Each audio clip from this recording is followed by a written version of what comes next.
Тут треба дивитися на такі речі, як, скажімо так, послідовність подачі самого матеріалу, щоб люди не були перегружені. От в моєму досвіді супротив зустрічався, коли навчання було дуже багато. Да? І дуже багато такого обов'язкового навчання, коли навчання за навчанням закінчилось тільки одне, починається інше. Люди втомлюються, і тут вже починається супротив.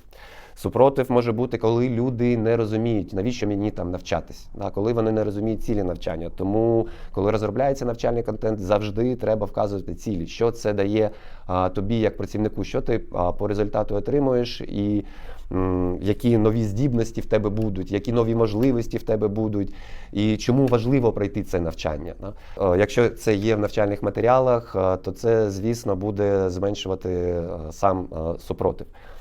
Якщо саме навчання там складне, да, багато дуже інформації, то варто подавати її частково, да, якимось там частинками маленькими, але не завжди, треба розуміти, що не завжди те, що ми там спрощуємо, воно робить навчання ефективним. Іноді навчання і має бути складним, бо навчання – це не тільки надати інформацію, да, це ще спровокувати учасника замислитись, порефлексувати, подумати.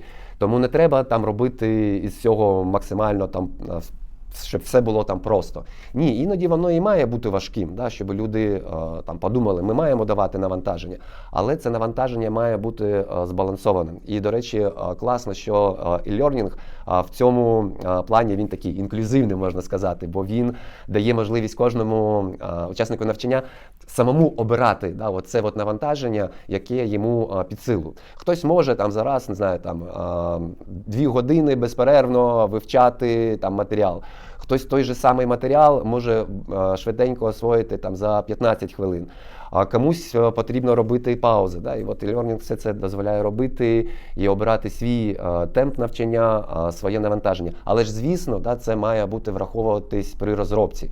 Да? І при розробці навчального контенту дуже корисно давати рекомендації, да, самим учасникам, як їм проходити це навчання. Що у вас є можливість там, робити паузи, да, що ви можете для того, щоб проходити, використовувати там, такі-то, такі-то там, способи, формати, не знаю, там, чи робити якісь там помітки і таке інше.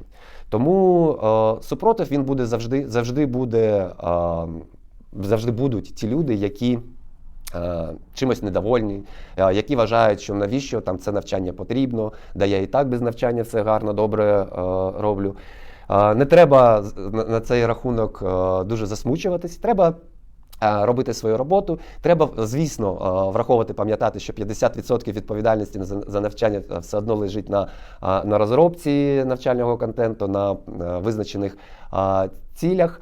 Але не треба розстроюватись, засмучуватися, якщо буде не 100% там залученість до навчання.